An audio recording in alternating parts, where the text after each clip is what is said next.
everybody, and welcome. Here we're physically in Kathmandu, so we have a nice room full of people. I can show those of you who are online how nicely attended our talks are. Nobody's sleeping yet, so it's perfect.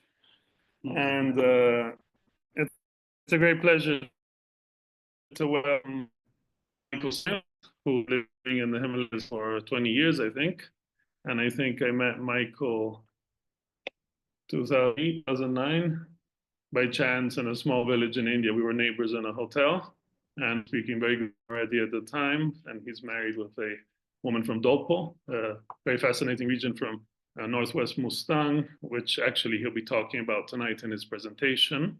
I won't say much. I'll tell you that Michael has studied at Rice University in Texas, as well as at Ranjung Yeshe Institute in Kathmandu. And he's the academic director of the SIT, School of International Training here in Kathmandu, which is actually just down the road.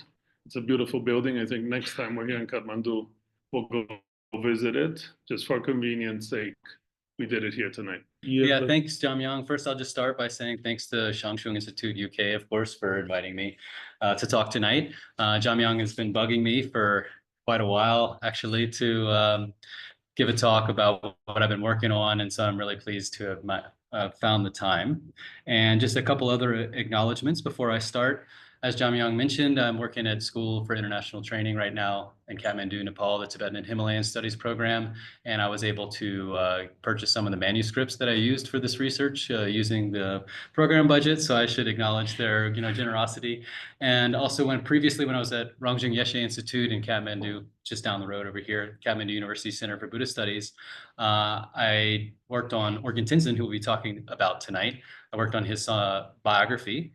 And I was funded with the Sadra Foundation grant for that research. And so I should acknowledge that a lot of this, the background work that went into this talk, of course, was funded very generously by them. Share screen? Yeah, I'm trying to understand how you do it. Yeah, me too. Anyway, let's just, it's not important so much toward the beginning. I brought a couple of books for the show and tell. So we have our online audience. We also have our, local audience here. And if you did want to see the slides, once we can figure out how to show them, then, you could join online and then look at them. Minimize. I assumed an American would know how to do all this technology. I've never learned myself. There's something called meeting and start share. Maybe more? No. Well, I'm not the host of the meetings. I don't know. You're co-host. I think you have the same right. Hit that one. Yeah. Oh, that needs You pick the window that you want. Okay. Another American. She's from Houston, Texas. I'm from Louisiana. See, so as y'all can see. Okay, so please let me know if you can see the slides. I mean, I know you're on that Zoom. I apologize for that. So we'll just go to slide share mode. Okay, so I really apologize to y'all who are sitting in front who are not online, but maybe you can show. Yeah, okay. So this talk, of course, is like I mentioned before. I've got, some previous iterations of this talk, and I first gave this paper, or the previous version of this paper, at the Kathmandu conference this previous summer, which is Social Science Baha, Association of Nepal and Himalayan Studies, and some other organizations come together. And that's when discrepancy between the screen. Maybe. So the concept that I came up with this is because I wanted to share about a text that a few people have done a little bit of work on, but most people are unaware of. An author also that most people are not really aware of, or maybe tangentially aware of. And I wanted to do it in a way that both gave an opportunity for the audience to understand a certain type of literature from sort of the Tibetan language cultural sphere, as well as try to get an idea about this particular person and the time and place that he lived. So this person's name is Orgyan Tenzin, which is, as you know, some of you might know, is kind of a common name. There's a lot of Orgyan Tenzins. And the first text that I worked on was his autobiography. And the this is primarily about, however, his song collection. And so the presentation outline, is it coming up? Yeah. Yeah, I'll do it myself. Okay, cool. Is that I'll give you a little introduction to this idea, this certain genre that I'm talking about, which are spiritual songs, gur in Tibetan, which many of you maybe have heard of and are super popular, of course, since, Milarepa's time when he popularized this genre. And since him, really, the genres, everybody has sort of had Milarepa somewhere, I think, in the back of their minds when they're composing gur. I'll talk a little bit about the life and legacy of Orgyan Tenzin himself. He lived from 1657 to 1737. So we're talking about the latter part of the 1700s, early part of the 1800s. And I'll talk a little bit about some of his writings and the way they're related, just some notes that I thought were interesting when I was reading the texts and taking, and then I will talk more specifically about his song collection. And then, I wanted to present that there are different styles or types of spiritual songs. Because I think oftentimes when we think of spiritual songs, we think of a type called mgur, right? And this is mgur, which is a sort of song of realization. So oftentimes just translated, right, as songs of realization or songs of experience and meditation. And of course, these are, the really sort of popular, well-known ones from Milarepa's lifetime. So apparently this is not screen sharing. We are screen sharing. This is what we see. Mm-hmm. Maybe it's my connection. Can you hear me online? Yeah, People they hearing would okay? be complaining if they were. Okay. Well, maybe can you just, I'll unshare and can you share, please? Stop sharing and then you can hit the share. And just, can you share it from yours? That's the one. Yes. The one I emailed you a second ago.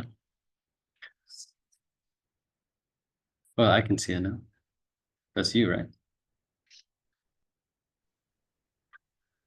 That's you. Yeah. Okay. We can see them too. So to talk a little bit about or first about gur. So as you know, as many of y'all know, but I mean, maybe who knows what the audience Gone. prior understand.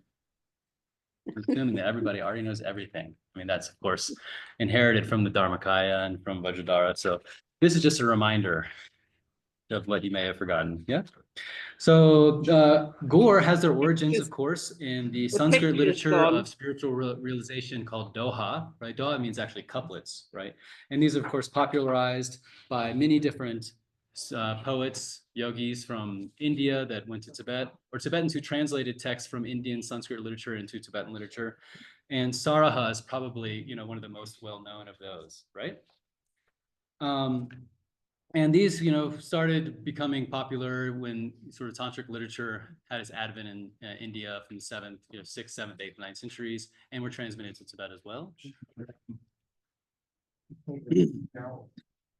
And there's actually already been a lot written about the transmission of gur, right? Doha literature into Tibet, and then Milarepa, as I mentioned before, really popularized the genre.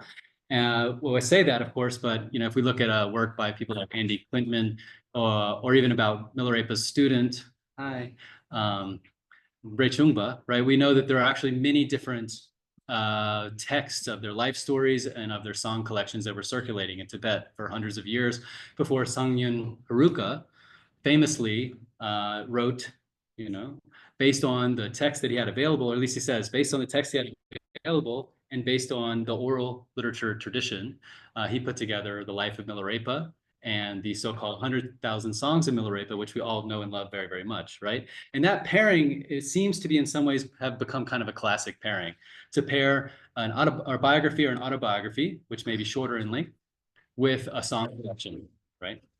And that's what we find also with Orgyan Tenzin's own literature. So he wrote, I'll talk a little bit about his life and about his writings, but he is well known for three main texts. The one is his autobiography, which is called The Short or Condensed Life of the Old Beggar Orgyan Tenzin. So he usually refers to himself as the Old Beggar. And the other is his song collection, which he titled Melodies from Mountain Retreat, right? Ritra Nyam Yang. So, and that has over 200 individual songs in it. And his life story has another unique 20 songs or so. And then there's about another 19 or 20 that are shared between the two. So there's about 220 total songs that we have recorded. Of course, he probably composed many more that didn't make it into his written work, we can surmise. And he's also well known for a sort of instruction manual to a Dzogchen Mahamudra Terma cycle of one of his gurus, Garwang Dorje, also known as Dawa Gyaltsen, who was been known as the Ngari Terten, Garwang Dorje, who he met when he was in his 20s, just north of the Nepali area of North Gorkha. So that would have been in what they call Bayul Gimulung, right? The Happy Valley, the hidden valley. It's called Happy Valley, right? Bayul Gimulung. And so that, of course, had a really big impact on him. He was in his early 20s, and he is actually well known to us in terms of his religious transmission impact, because he's one of the major lineage holders of Garwang Dorje's termas, and that came back to the Nepali Himalayas, what we call now the Nepali Himalayas, and transmitted it widely, especially in the Dolpo area. And he was originally from Lower Dolpo. So let me talk a little bit about him. He has some other sort of legacy that he's left, but like I said before, he's not a really well-known figure, right? Yeah, I'll come back to that slide. He's not a super well-known figure, but a lot of people know him because of actually a text that is attributed to one of his students, Orgyan Tenzin. I'm holding it up for the audience online. This is Himalayan Hermetist that was translated by Curtis Schaefer and published in 2004. So it's a little more than 20 years old now. And it's a translation and an introduction by Curtis Schaefer of Orgyan Tenzin's life story, right? And it's really a notable text because it's one of the very few autobiographies that we have, or purported autobiography, I should say, that's composed by a woman. That's attributed to a Tibetan or Himalayan woman. And there are others, of course, notably like Shuksep Jetsunma, for example. All right, we have other biographies and for example, Terma biographies, for example, of Yeshe Sogyal, right, Trison Dusan Emperor, his queen, who became one of Padmasambhava Guru Rinpoche's wives, and so forth. So it's not that they don't exist at all, but they're very few in number, and this is really unique because it's a woman sort of from Dolpa, from a Himalayan area. So she's kind of well known partly because of Curtis Schaefer's text, but in Dolpo she's been well known because of stories about her. She's called the Kandroma Orgyan Tenzin, right, the Dakini Orgyan Tenzin, because of a certain realization that's attributed to her. And her teacher was Orgyan Tenzin. So we're talking about her root guru right now in this presentation. So if you're familiar with this text, this is going to give you a lot of background on him as well. And Curtis does, delve into a little bit of Orgyan Tenzin's life and work in his introduction, including translating portions of 8 of the different songs that he wrote. And so in this paper, I've translated different ones because, Curtis has already done some of the groundwork. So in that way, I'm not doing something that nobody's ever touched before. And of course, another person who's talked about Orgyan Tenzin in the literature is Karl Erhard. Franz Karl Erhard, excuse me. And he actually, in this book that's published by Vajra Publications, which, is based in Kathmandu here in Tamil, this has his writings all collected in one book, which is really handy because before Bidor put this together, it was kind of hard to find some of his articles in the old editions of the Nepal Research Center and stuff like that. So he also introduces Orgyan Tenzin in context of a discussion of Sandul Monastery or Sandul Gompa. But if you Google Sandul Gompa, you have a really hard time finding any information about it. And why is that? Because usually you'll find it online spelled Chhedul, Chedul Gompa, which is sort of the way that is kind of pronounced more commonly in Nepal, right? But Sandul means, the earth taming, right? Sa means earth or land, Dul means to tame. And this monastery, we call it a Gompa, but not really a monastery in the sense it's more like a temple that some people would, at different times, there was a larger, smaller community there. And he was a person who renovated that under the aegis of the king of Jumla at the time. So this is Bikram or Vikram Shah, right? So this was one of the monarchs of the Jumla, dynasty that had power in Western Nepal, and also, therefore, also at times some nominal power over Dolpo. But this area we're talking about is the Tijurong area, or Tichurong, depending on if you look at the text, which is in southern Dolpo or lower Dolpo, which is nearby the Berry, the sort of called the upper waters of the upper Berry River, right? And so not far from Dunai, if anybody's familiar with the sort of lower Dolpo area, right? And Jupal. So this is the area that he was from originally. So right, as I said, he was born in 1657, and he was, as is common. So his story, in some ways, we can get a sense about some of the life stories of these masters from Northwest Nepal, because in some ways, his story is not that unique in the sense that You know, he would have had a lot of different influences from different masters in his youth, and he was inspired by who were the sort of great masters of his time. And it wasn't really that important what sectarian lineage they belonged to. Right? And this is kind of a key thing. We think about masters of the past in terms of their sectarian lineages, right? Oftentimes say Orgyan Tenzin was a Nyingma master, or, you know, Karma Losang, one of his teachers, was a, you know, Karma Kagyu or Kamsang Kagyu master. And we think of them in that box, right? But actually, people were inspired by those who could teach them well at the time. You know, great teachers, people who were, you know, purported to have realization, would gather great crowds. And it didn't matter what sectarian lineage they really belonged to, right? So that's why someone like Orgyan Tenzin talks about his 7 gurus that he had when he writes later songs, which I'll talk about. But then when I went through his text to try to count, there's more than 10, you know? So he had actually quite a lot of influences. But commonly so as a young man, of course, he learned for a little bit. He met Karma Losang, who Klaus Dieter Matthes and Franz Karl Erhard have written about, who was actually from central Tibet. And so he was a Karma Kagyu master who spent time in the northwest Himalayas, including in Nar Valley, where he passed away, actually, which is in northern Manah.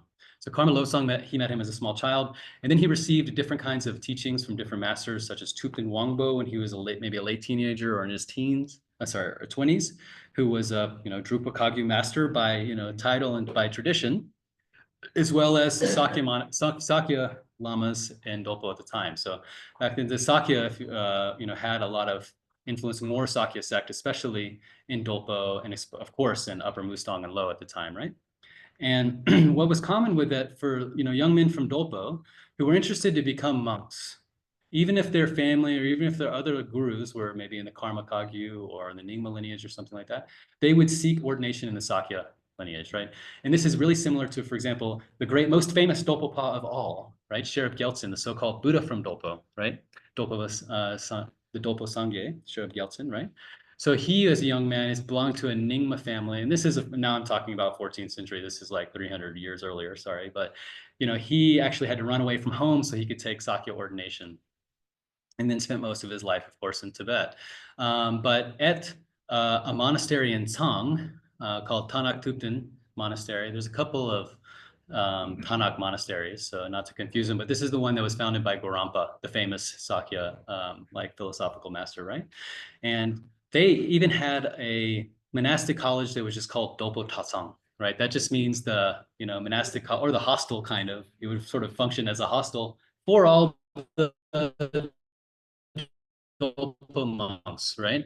And so many like sectarian lineage was, he became a monk for about 2 years, went to Sakya Monastery, was really interested in studying, but didn't have the opportunity. And he talks about that in his life story. And it seems to be, he interprets this in a karmic way, interprets this in the karmic, like the strong connection he actually would have had with Guru Rinpoche and Yeshe Sogyal. So then he returns to Dolpo in his young 20s after pilgrimage in central Tibet. This would be, of course, around, you know, sometime in the late 1670s, and you know, he starts having dreams and visions about Garwang Dorje, you know, who he would have heard before. And then he meets one of his masters, a Sakya master, Palden Dorje, and he says, I've been having these visions of Guru Rinpoche and Yeshe Sogyal, and I think I have some strong connection to this Tertin who's living in Kimalung named Garwang Dorje.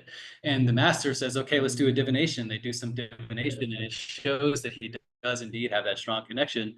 And then, you know, it's interesting, makes a comment, and then my master displayed anger, of course, because the guru never actually gets angry, right? The guru displays some anger and tells him he has to immediately go and meet Garwang Dorje. And so he sets off on this journey to Kimalung, which he talks about almost dying in a 3-day blizzard, as he would have traveled actually up into Tibet and then over and then come down. And Kimalung is, you know, north of Tumanupri, and so that's just a little bit west of, sorry,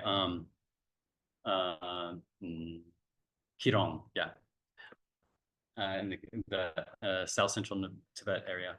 Anyway, so he studies with Garwang Dorje, becomes, you know, proficient, you know, assuming he's there. He spends many months there, does the Lundro like preliminary practices, becomes proficient in this Terma cycle, becomes a lineage holder of it, returns to Dolpo and basically teaches it, and then writes this commentary on it.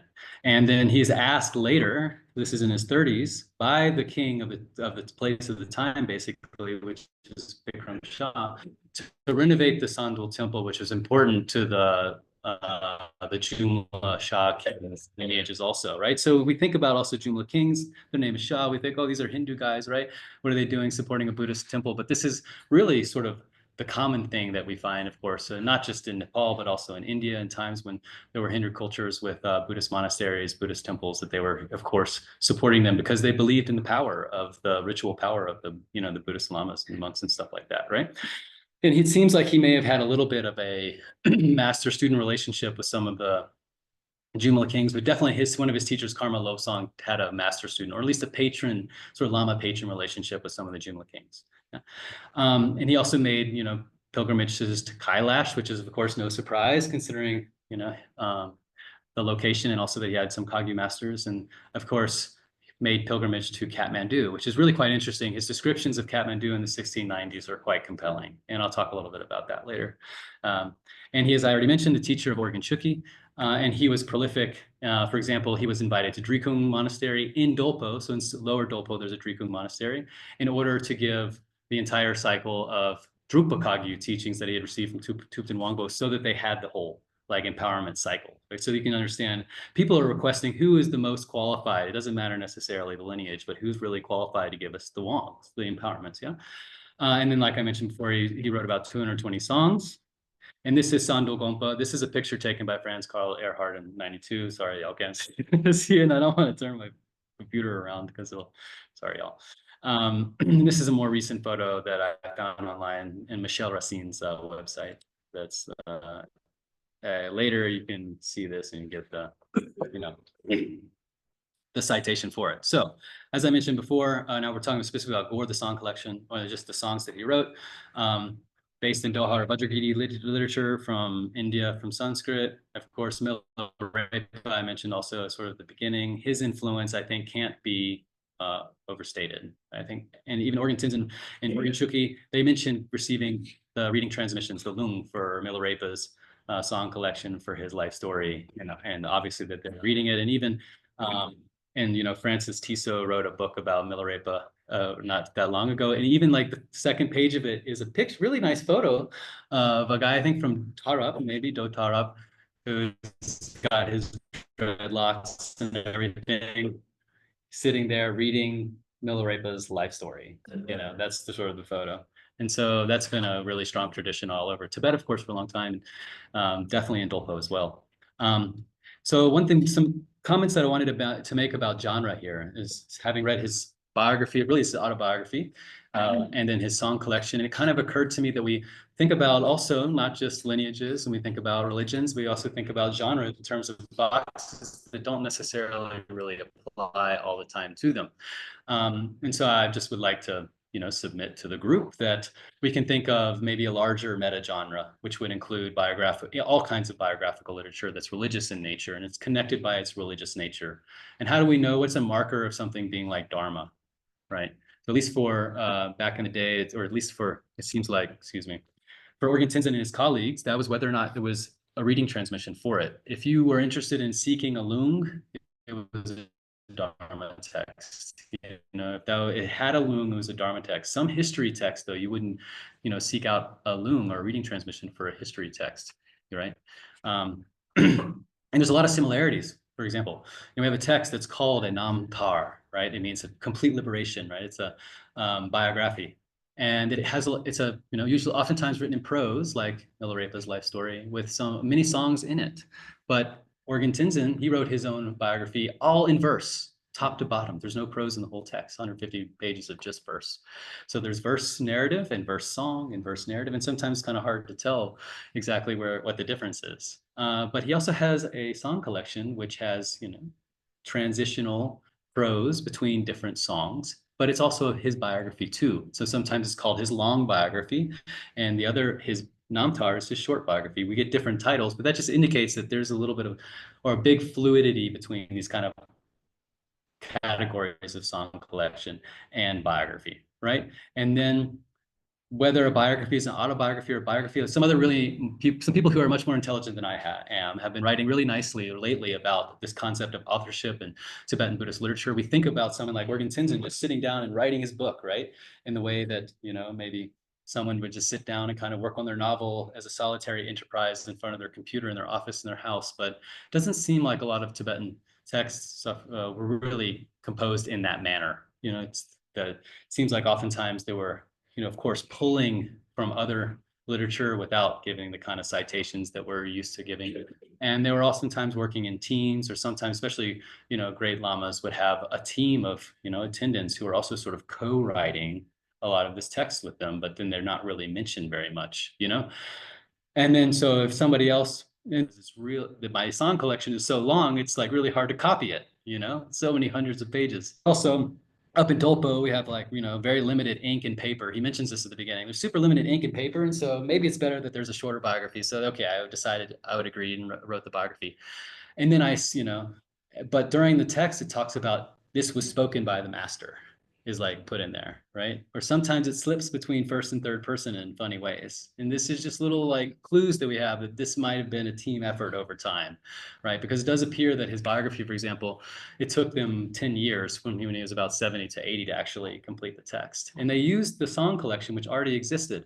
But the song collection, we also think about, oh yeah, you know, and I mean, you know, Songyung Haruka did kind of do this, where he did put together Milarepa's life story, put together Milarepa's song collection, and say, this is the text, let's put a title, and then we're going to start disseminating it. And then, you know, woodblock prints were made. And then once the woodblocks were being printed, then it's widely disseminated all over the Tibetan landscape. That's not the case, of course, in Dolpo. All the texts, except for one, to my knowledge, which more intelligent people who know more about this can correct me if I'm wrong, but only Tenzin Repa, who was the founder of She, the Crystal Mountain in Dolpo, right, that monastery, his biography was carved into woodblocks. And we're at She Monastery, and we know that because I didn't bring the book, but Snellgrove talks about that. David Snellgrove talks about that from his 1951, I think, trip in Dolpo, about seeing the woodblocks and then making rubbings of them, which is really cool.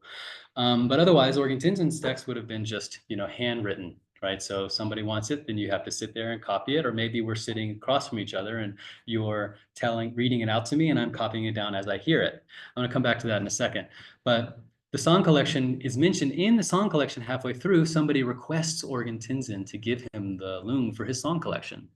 Okay, and that's kind of an interesting sort of little clue there, that this was being built over time as he lived. They were adding more songs as they went along, and then the students were requesting a reading transmission alone as the collection grew.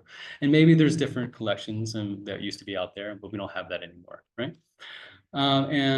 So Gore, also, you know, there are other types of verse expression, of course, in Tibetan literature, what we think more of like formal poetry, nyingak, which, you know, and then we think about folk songs, oftentimes say lu or lushe, right? And so what distinguishes Gore from those? Well, Gore, of course, has its, you know, roots in folk music. It's used as like local folk tunes, for example. So the nyingak, which is for formal poetry in Tibetan literature, really does try to follow some of the conventions, for example, that were inherited or like, you know, translated from Sanskrit with Dandin's, you know, Kavya Darsha and stuff like that, right? This, however, is not attempting to be sort of high poetry in that way, but it's very poetical, of course, right? And then folk music, Lu, and I thought a bit about this, and I've also looked around at some texts that are, for example, written by indigenous scholars in Ladakh, and how do they explain the difference between Gore and Lu? Because Ladakh, you know, it's actually culturally not that far away from Dolpo, right? And, you know, some indigenous scholars say basically like, if it's Gore, it's always always going to have a religious theme. You know, if it has a non-religious theme, then it's not Gore, right?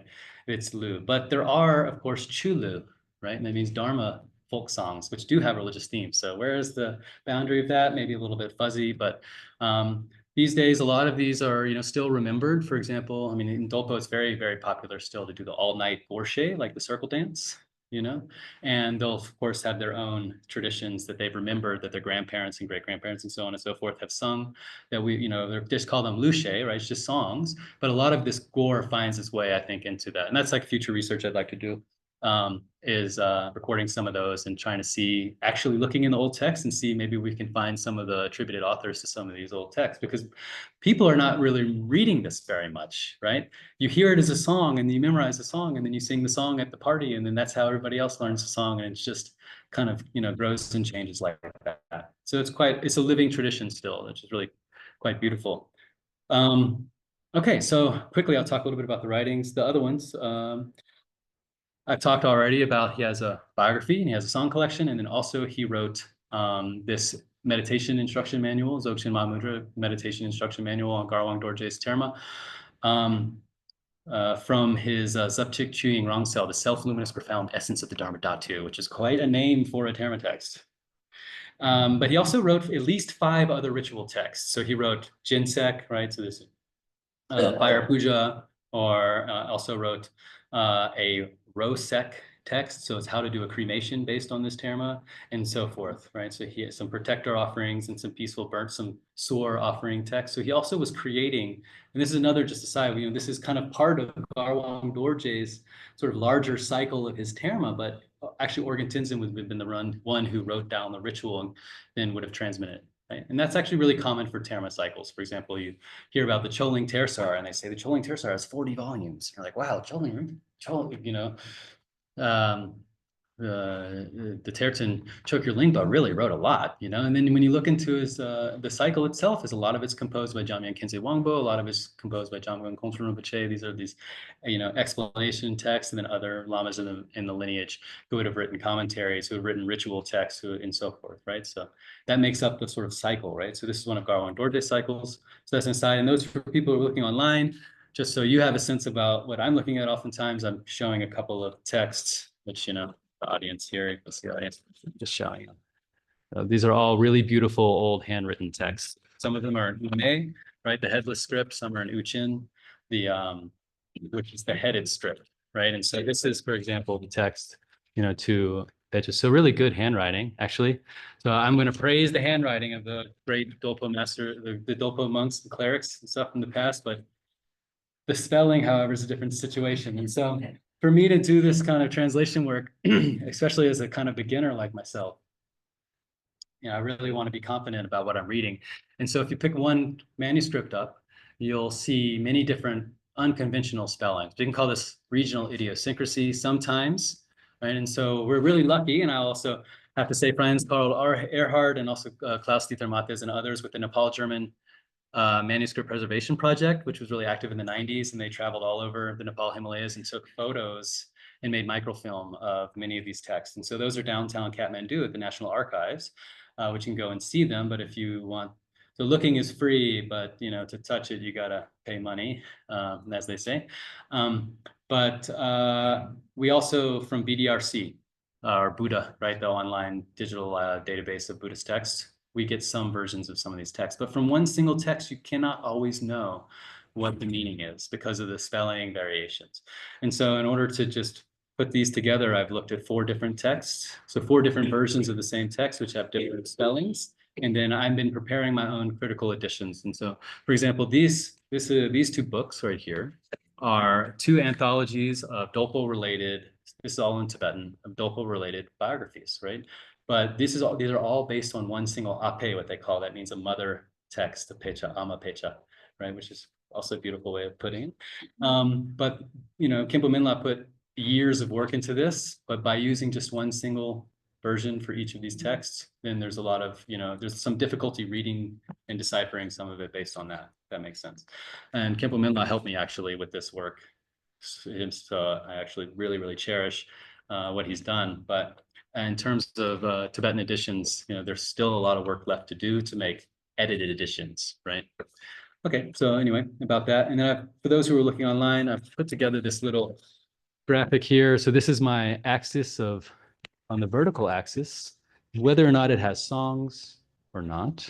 The horizontal axis, how autobiographical or non-autobiographical it is.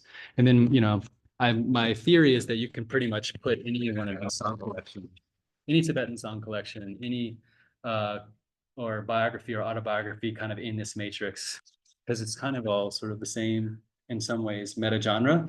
And then if you think about it along a z-axis, if you want to categorize further, because, you know, human minds love to categorize things, then you can categorize it based on whether it's outer, inner, or secret. And I'm sure many of you are familiar with this, that a lot of there's, for example, Garwang Dorje himself, Orgyan Tenzin's teacher, had outer biography, inner biography, secret biography, and his song collection called the Song Collection Life Story. So, and the outer biography has been translated into English, but there's still a lot of work to do, you know, for reading the others. So this is just some notes to prepare us for what I'm really wanting to talk about, which is about the song collection, and read you all some poetry in the second half of this presentation.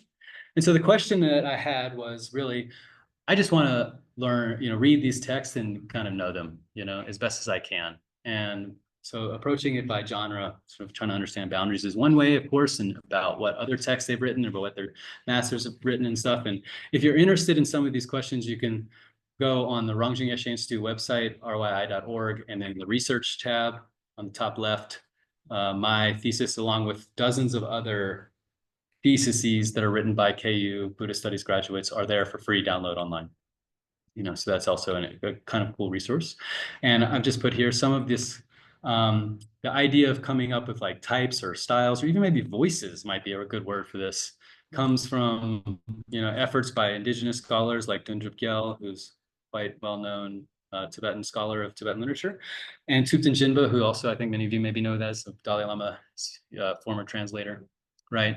Who has also written about Tibetan songs realization, also by Victoria Sujata, and Mason Brown, who has been writing about songs from Nupri, mostly Upper Gorkha. And then finally, really recently, a really nice text came out, Longing to Awaken, which is edited by Holly Gailey and Dominic Townsend, just 25 different songs of realization. And that helped me also think about just some other related songs or authors all over the Tibetan sphere. And so what are these sort of types? And I've written here at the top, styles of gore. Am I just splitting hairs? Like, what's the point of this, But I think part of the point is to understand that this particular genre of gore is much more than just expressing a realization for meditation. Right. Actually, this category, this type of song is much, much broader than that. And so I've come up really based strongly on what Victoria did in her text, her Brill publication, Tibetan Songs of Realization, with 8 different styles, maybe you could say it more. And so what are these? The first one is general advice to others, called Inshelta. And so we do find like he's using terms for this in his text too. He's not saying this is a different kind of gore, but he's saying, well, Hishelta, I have advice. Let me sing you a song of advice. And then instructions on the path, which is really common, Dampe Gore, right? So Dampa instructions. And then celebrations, Kilu, which just means happy song. And I put this together with Dupa. So Dupa means praises, right? And because of praise, in a lot of ways, the way that we find this, at least the way I'm looking at this, is that when you're having a celebration for something, it's usually oftentimes a praise, but he refers to Gilu and Dupa, but he also has lamentations, Gyolu, sad songs, right? And this is, of course, as an American, he likes to make fun of me as an American, but we have our long tradition of country music, sad songs. So Orgyan Tenzin also basically, actually, I think some of these songs would be great country songs. There's some sad stuff. And then autobiographical, right? So some songs are just straight up talking about something, an event that happened in his life, and then others, meditation experience. This is what we're, I think, mostly really familiar with in Nyamgor. Like I was meditating in this cave and I had this, experience of bliss, emptiness, clarity, and et cetera. And I had a dream of the Dakinis, or, and then and they sing about it. And it's really beautiful and interesting. And then some of it is advice to himself. So he says, he's alone and he says, Rangi Rangla Sheldam. I sang Lu Lang. I sang a song of advice to myself. And that's where we get a lot of really good stuff. That's when they're very self-deprecative, like really criticizing themselves a lot. And then finally, which is, actually an element basically of every gore, but it's also sometimes the songs are just this, is supplications to the guru, right? They all start with a supplication to the guru. So those who are looking online can see this chart that I've made painstakingly, which tells you which categories you find in the song collection, how many songs are in the biography, of what types, and how many are shared, and how many are unshared. And all this information, of course, if you email me, I can send it to you. This chart is in my master's thesis, which is online also. So let's talk about the first one, general advice to others. So what makes this different from instructions to on the path, which is what I'm calling it. And that's basically when someone like Orgyan Tenzin, they would oftentimes, he would give maybe many days of instructions or transmissions, wongs, especially what they call trom wong. Trom means marketplace. Trom wong, which I think many of us are familiar with this, is when the Lama gives like the long life empowerment, the Tsewang, which everybody's invited to. And there might not necessarily be like a commitment, a practice commitment related to that specifically, and then and people just say, oh, it's great, it's just a blessing, right? And it is an empowerment though, of course. So there's like a marketplace, and then afterwards oftentimes they would have a big sort of celebration. People would dance and then they would sing, right? And so he would sing, offer this song to the whole community, but it's general advice for everybody. So for example, sorry, I do apologize in advance if I get a little choked up. Did I have some? If somebody, Add one. yeah, is it there? No. Okay, whatever. Anyway, so when I read some of this stuff, I do feel quite emotional about it. I was actually looking for water. Thanks. You're good. No, he'll get it for me. Thanks, Jamyang. So, here we go. So once my spiritual friends and those around me said, "You live without any care for what happens, and won't you need a bit of food and wealth when you're old and infirm?" This is when he's in his 20s, living in a cave by himself near Drikung Monastery above. Actually, the story is quite funny, is that he just literally runs away in the middle of the night because everybody's trying to talk to him all the time. And he's trying to do meditation, he just has to run away in the night. So they find him in this cave and they say, "If you don't have any clothes and food, aren't you going to basically suffer when you're an old person, right?" And he says, "I replied, when I contemplate the lives of the victorious fathers of the past, faith blossoms from deep within. For this carefree beggar, a destitute vagabond, there is no other hope in the Lord Guru. Cast off concern for this lifetime and listen here, brothers and sisters. Gathered clouds high in heaven's expanse and transient seasonal weather down below, in the rainbow colors where sun and clouds meet, are three examples showing the impermanence of conditioned things. Seeing that, if you don't prepare for death with the Dharma, isn't that foolish and crazy? One day we will meet with mortal illness, and though we've gathered friends and food and wealth, we are powerless to stay. So now, while we're not thinking to get ready to go, that demon, the Lord of Death, is coming anytime. That's why I practice total renunciation, right?" And so this is like a general exhortation, to his friends to really come to grips with the fact of impermanence, and that's why he's not gathering, wealth and so forth. Now let's compare that with, and here I've added a picture of Dolpa, where he spent some time and gave, some empowerment. So this is up in Tarup and it's called Lower Dolpo, but it's really Upper Dolpa, and depending on how you slice. So what about instructions on the path? I'm not going to read this entire song. This is one of the last songs he sang or recorded, number 197 of 201. So this would have been in his 80s, probably relatively soon before he died, or maybe his late 70s. Yeah. So he usually will specifically give you, this is quite common, he'll say, "So-and-so Orgyan Chupel came to me and requested advice." He'll tell you the name of the person who actually asked for the song, or sometimes he'll just say, "So-and-so asked me for something to benefit their mind," right? It's a Dampa, some instruction to benefit my mind or something, right? But Orgyan Chupel, for example, who asked for this one, was a student of Orgyan Tenzin, right? And so Orgyan Tenzin has been training him for a long time about, specific meditation, like lineage practices, so on, right? And so you'll hear that it's quite different. Oma hum was a guru pema siddhi hum. It is super excellent to make the request, "I need instruction." Repay the benevolence of your kind parents with the Buddha Dharma, and to return the balance of their kindness, do as follows. It's impossible to imagine all the parents we've had throughout our past lives. Vast as the sky in amount, all of these fathers and mothers have been so very kind to us, particularly our parents in this life. So this is quite general, right? Repay your parents' kindness with the three kinds of generosity. Repay your parents' kindness with the three kinds of discipline. Repay your parents' kindness with the three kinds of patience. These and diligence, meditation, and wisdom are the 6 paramitas. Skillfully request these teachings from wise gurus, right? And then this text continues mentioning development stage meditation, completion stage meditation, different kinds of bodhicitta, aspiration, and engaged, and so forth, right? So these are really specific terms that he wouldn't have expected like the general public to know. When you say the 3 kinds of generosity, the general public might not know off the top of their heads that that's referring to offering material wealth, offering service, and offering your own practice, right? That was somebody who's an acolyte, somebody who studied would know that though, right? And so that's one, I think, indication of, this at least a different style of Guru, which in some of them, which I haven't translated, partly because of their difficulty, are really specific instructions in meditation practice, in Mahamudra meditation, right? When you are having this particular kind of non-thought, don't be a grasp, don't attach, to it, like, right, let go into the sphere of the Dharma Dhatu or something like that, right? That's not the kind of instruction that he necessarily would have just given to the public, right? People wouldn't really have necessarily understood what he was talking about. That's an instruction for a close student who is at a certain place on the path. So some of the songs he sang, and this is the Light of Kailash series, right? So put some pictures of, this is Zutral Puk in Tibet, the Cave of Miracles. Maybe some of y'all been there. If you've done a Kailash circumambulation, it's one of the stops on the way on the sort of south eastern side. And so he spent some time there, and some of his songs he mentions he wrote there, or he sang there and then got wrote down later, right? So what about, this song is not there, however. This is from this Sudrikung Monastery in South Central Tibet, Dolpo, right? So I would also like to read first.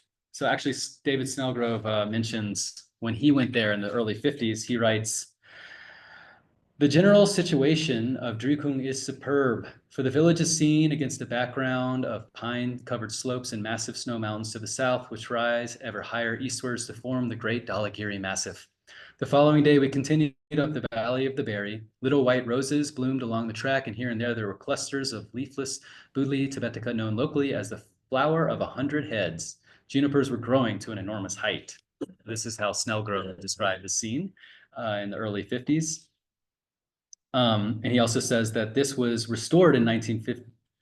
Yeah, this is 1956. Sorry, this is a visit, but it had been restored recently in 1951 by Lama Shang, who's known locally as Shangpa Rinpoche, right? And he was really important in the northwest Nepal Himalayas in the 40s and 50s for traveling around and restoring a lot of old temples, right? And you can see also in Snellgrove's book, he's got a picture, and there's a picture in Four Lamas of Dolpo, actually, and it's quite stunning. Quite a lot of, as they say in Tibetan, Siji. He's very charismatic.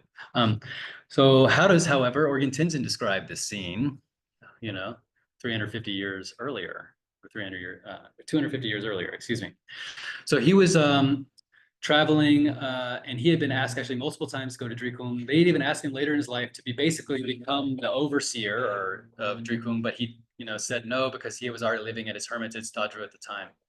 So he says, in a southern valley where multiple languages are spoken, and so we can assume he's talking about local dialects of Tijirong, which has its own, in the Tijirong southern Dolpa area, they have their own dialect of TK, and then of course maybe he's talking about also Nepali or Gorkhali, which it would have been known as the time, or other dialects similar to that of Khas language that you find in Humla or Jumla, or and then of course dialects of Dolpo, right? The language spoken Dolpo. So in a southern valley where multiple languages are spoken, lay Drikung at the center of the land, abundant in virtue. The monastery, like a precious offering mandala, is lovely and auspicious to gaze upon all around.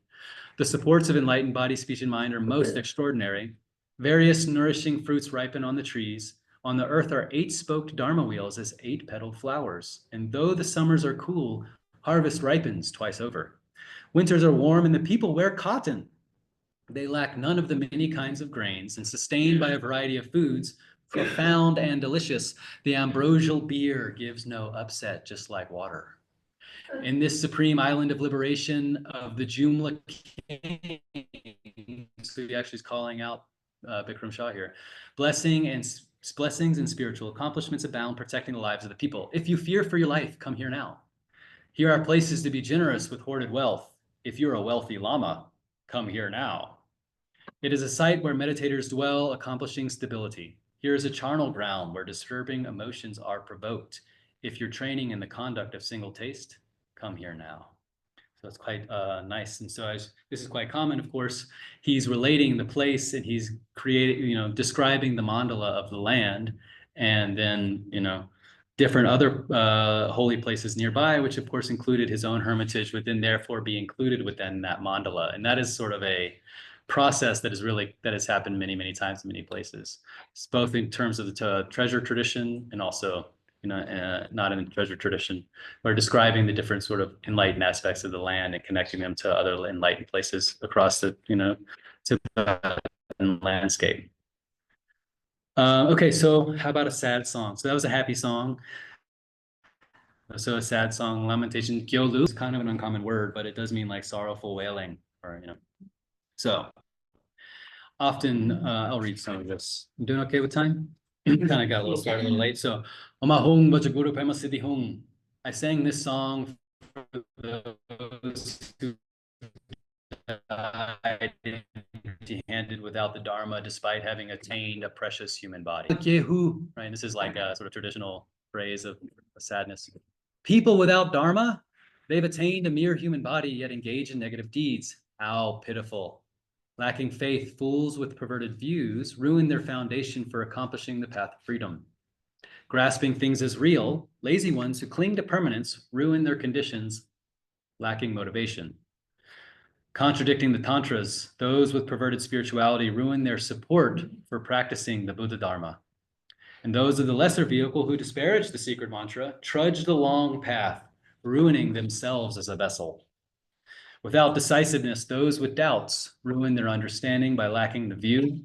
Those with excessive distraction and sinking dullness ruin good circumstances with faulty meditation. With lust for women, those without view or meditation ruin with debased conduct that is nothing but crude behavior.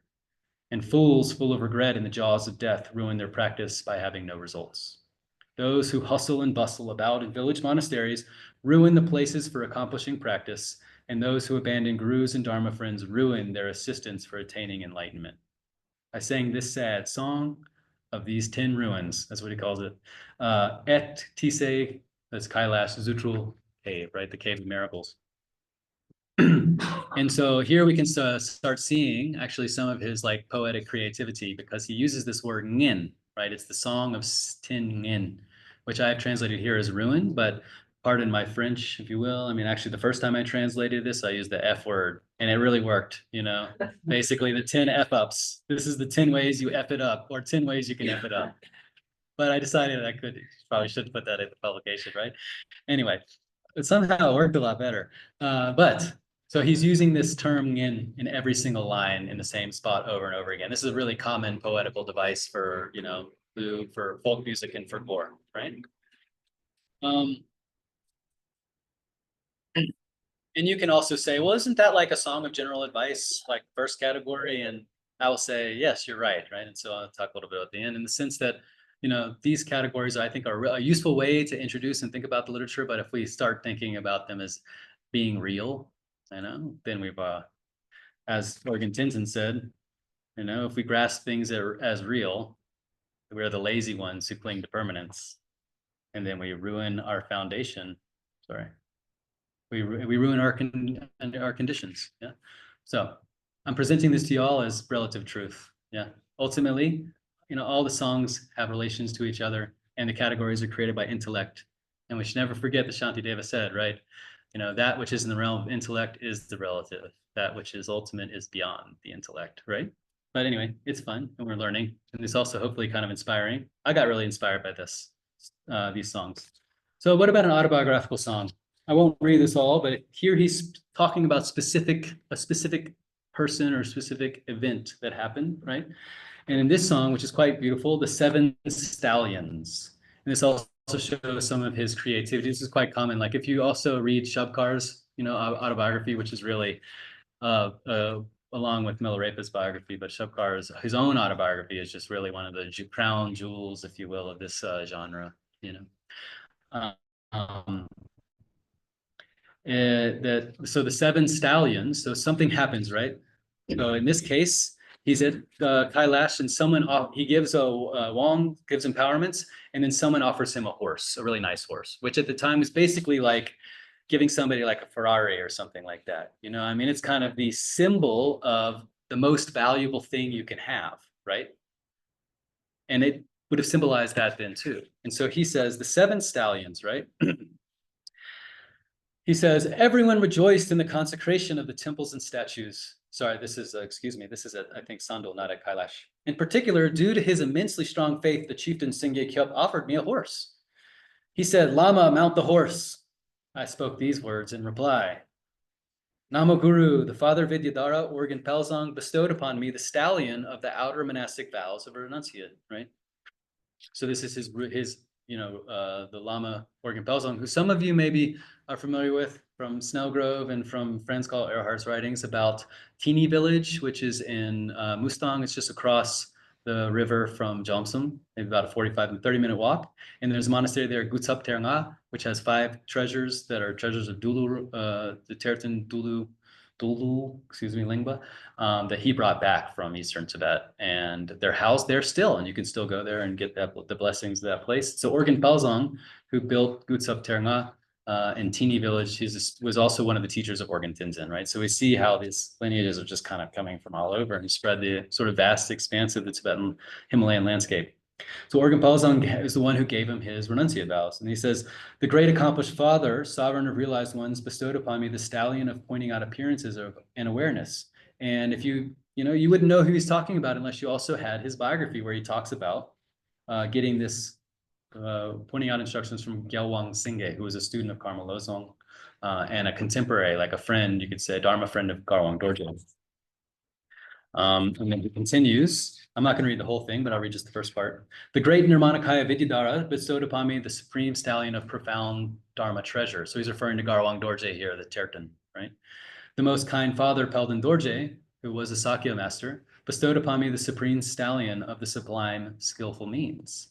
And the most kind Thupten Wangbo, he was a Drukpa Kagyu master, bestowed upon me the supreme stallion of pith oral instructions.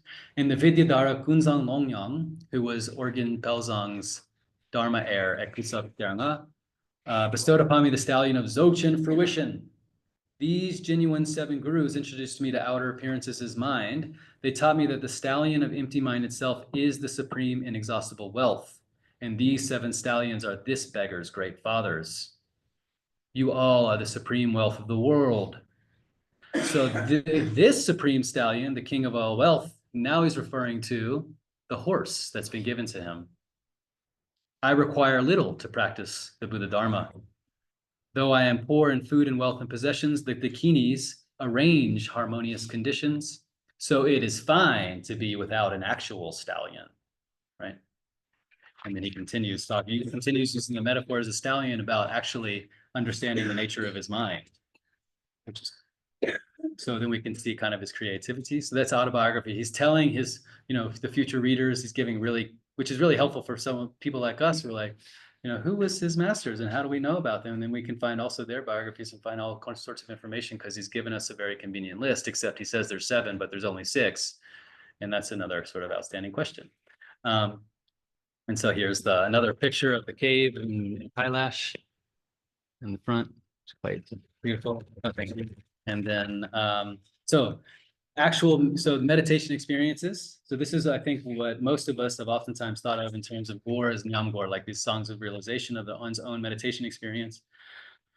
And here he's playing on the word white, right? So each line in the Tibetan has the word gar, which means white, and using it in different senses of the word also, right? Because gar can mean white, but it also can mean like pristine or perfect or virtuous or wholesome also, right, in Tibetan language. And so he writes, this is quite beautiful. Then I gave all the monks and nuns instruction in Dzogchen, and everyone stayed performing the yoga of dark retreat. He's talking about this in Dolpo. It occurred to this beggar, referring to himself, that previously in Dolpo, this Dzogchen practice had not been taught before. And he's feeling quite great about that. Reflecting that this Dharma of the luminous Vajra heart had spread here, I sang this song, Om Mani Padme Hum. To the divine, white, great, compassionate one, referring, of course, to Avalokiteshvara, right? And to the Father who has the qualities of the white moon rays, and this is referring to Garwang Dorje, whose name was Dawa Gyaltsen, right? The victory banner of the moon. And so he's playing also on the Dawa Gyaltsen's name. This beggar prays that his own virtuous, aka white karma, be awakened. In this holy place or cave of white cliffs, as I was sustaining the pure white experience of clear, empty awareness, a shepherd with a pure white, right? A white mind, meaning a pure mind, right? Devoted and faithful, presented me white curd, butter, and whey. These I offered to the immaculate, he says the white gods, but I think he's referring to the perfect gods, deities of refuge. And through this gathering of wholesome, i.e. white, merit, I made pristine, white, right? Auspicious aspirations that we may meet with the virtuous, means white, dharma in the future, right? And so you can see he's using the same term white, and he's using it in a number of different ways in this same poem, just showing his creativity. And when I started coming across these songs and also what Curtis is translated in Himalayan Hermits. You know, I was really struck by actually how skillful he is, you know. And this is the inside of that Cave of Miracles that's on the southeast part of Kailash, the Kailash Light of Kailash series. So this, where he would have spent time. And then coming to the last couple of ones. So what about advice to self, right? So he's saying, excuse me. Yeah. This is when he's at Shelri Monastery, the Crystal Mountain in Central. He's been invited there by his friend Tenzin Repo, who's quite famous, actually.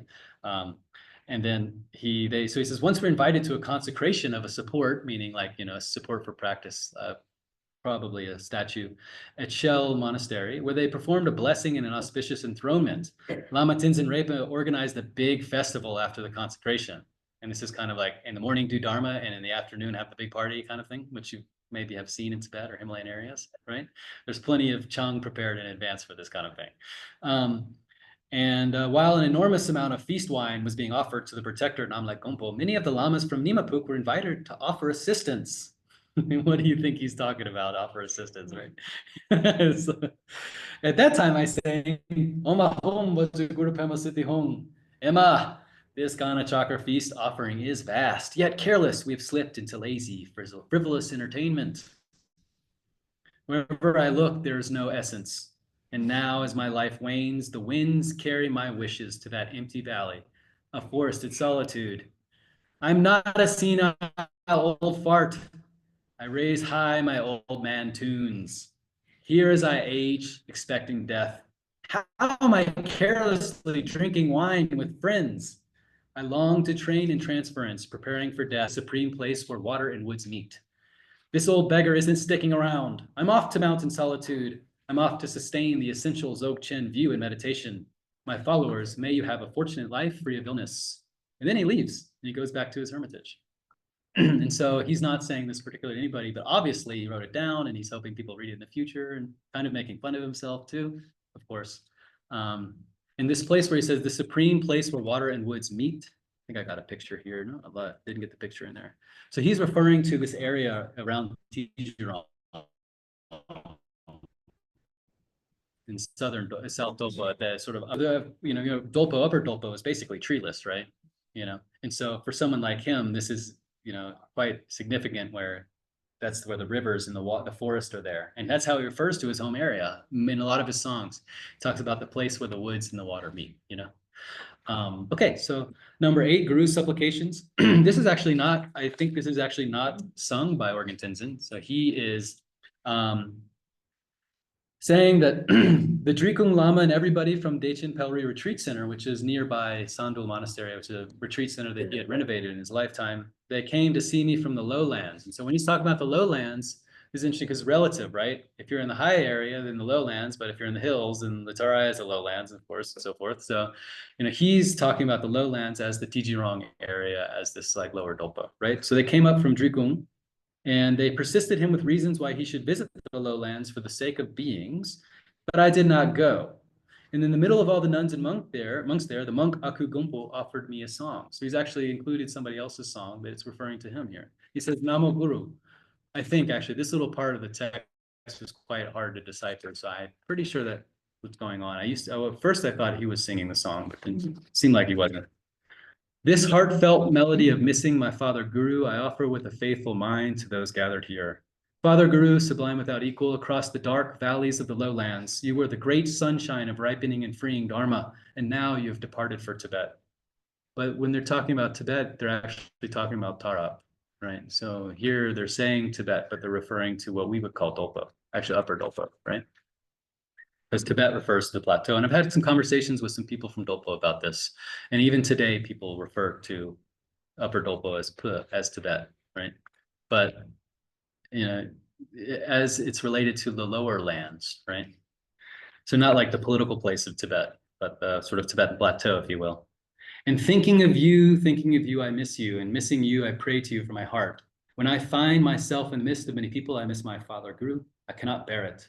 And as I watch the summer turn back to winter, I miss my Father Guru, and I cannot bear it. And when I wander to holy places in mountain solitude, I deeply miss my father Guru's deeds from my heart. And now you've departed for Tibet. Father, thinking of your fetterless conduct, tears burst from my eyes. Your son prays to you. Please grant your blessings. Which is quite heartfelt, of course. And it seems when he's talking about the fetterless conduct, he's referring to how his guru is unattached, how he can just actually leave, And then to conclude, a lot of people have, of course, written about song collections and have talked about biographies and so forth. And I think that it's true, like what Curtis Schaefer says in Himalayan Hermetist, that really this is has a dual function. It's a dual function of being didactic, right? Meaning transmitting instructions, but also being commemorative, right? Having some sort of actually talking about some people at a time and place about some things that happened, right? And so we can read them, of course, as just inspiration for practicing the Dharma. And we can also read them as history, which a lot of people have, like, for example, Charles Ramble previously gave a really nice talk in the Light of Kailash series. Able to pull out a lot of really interesting historical information from sort of the little side bits that are the transitions. And, it's if you're interested in the genre biography of Namtar, actually, you can check out Charles Ramble's previous lecture on Light of Kailash series, because it's really quite wonderful. And he's so well-spoken, that it's quite, a delight to listen to. But just in conclusion, after reading his text, Orgyan Tenzin, his main point to us is to not forget about impermanence, right? Is that we only have a certain number of days left in our lives, and that we should try to make them, as meaningful as possible. And if not that, at least, we should try to avoid being mean, right? And I will be writing more about that later. Actually, I'm hoping to write a little chapter about sort of the way that he describes and uses impermanence in different ways. And I'm also looking forward to writing a little bit about some of these other poetic devices that he uses commonly, because I think it's great to sort of lift up the voices, or like highlight the voices of people from sort of peripheral areas, right? Borderland areas. Dolpo is really quite far out in terms of the Tibetan landscape, but also this really interesting intersection of multiple cultures that would have had different influences. And there were really some skilled poets from there, some skilled masters, as I'm sure that everyone is, of course, already knows about. But I will finish up with one more song, if you guys can let me. Y'all can bear with me for one more. Sorry, I'm not screen sharing this. And that is a song that he sang when he came to Bodha in the late 1690s. So here we're in Bodha, right? So I wanted to offer this to y'all who are visiting here in Kathmandu, Bodha. Okay, here we are. So this, he says, Namo. So the context is he's gone, actually he's with a group of monks and nuns that are from Dolpo, and they're here in the Kathmandu Valley, and he sings a couple of songs, and some of them he's talking about witnessing the dead bodies of soldiers, because at this time the different Malla kings were, engaged in some of their warfare between the different Kathmandu, Patan, and Bhaktapur, basically, and Kirtipur. And they had some difficulty actually going and visiting Swayambhu Stupa and making it to the holy sites of Patan because of actually the warfare. So when we think about, we're stuck in traffic and we're like, oh, it's so hard to get to Patan from Bodha. But, back in the day, you might have accidentally found yourself in a pitched battle trying to go from Patan to Bodha. So, it's all about context, right? Anyway, so Namo. Due to our prayers, the Guru and the Yidam and the Dakinis, the constant sources of refuge, we've beheld a wonder, this amazing holy place of Nepal. We have come to see this holy place blessed by our teacher Sakyamuni and all the accomplished ones of India and Tibet. Seeing it is worth all the effort, my spiritual companions, and they would have walked for many weeks in order to make this journey, right? So indeed, they would have put in a lot of effort just to make it to the Kathmandu Valley, right? And here, when he says blessed by our teacher Sakyamuni, of course, he's again, always connecting it back to the other masters of lineage in the past, regardless of whether there's some kind of historical basis to that or not. But that's not really how blessings work, is it? Anyway, all of you fortunate ones staying here, gather the accumulations, full of veneration here at this holy support. Cast off your laziness and purify the obscurations. Our visit to this holy place is fleeting. And through relying on the four strengths, prostrate, circumambulate, and pray for the dead as much as you can. To purify physical obscurations of body, the masters of the past taught us to prostrate and circumambulate externally. And to purify the obscurations of mind, the masters of the past taught the way to sustain naked, empty awareness internally, and to purify physical obscurations of speech. The masters of the past taught the melodious singing of the Mani mantra. Having purified the obscurations of body, speech, and mind, may we attain the result of the three kayas. May it be auspicious. May your return to your own lands be free of obstacles. And I pray that you may visit places such as this again and again. So those are some of the songs I wanted to read for y'all. And if you like those, also Curtis has translated other ones in Himalayan Hermitage. You can see that. And then you can see a number of it like on Rangchen Yeshe's website, ryi.org, where I've got my MA thesis, if you can find it in the research tab there.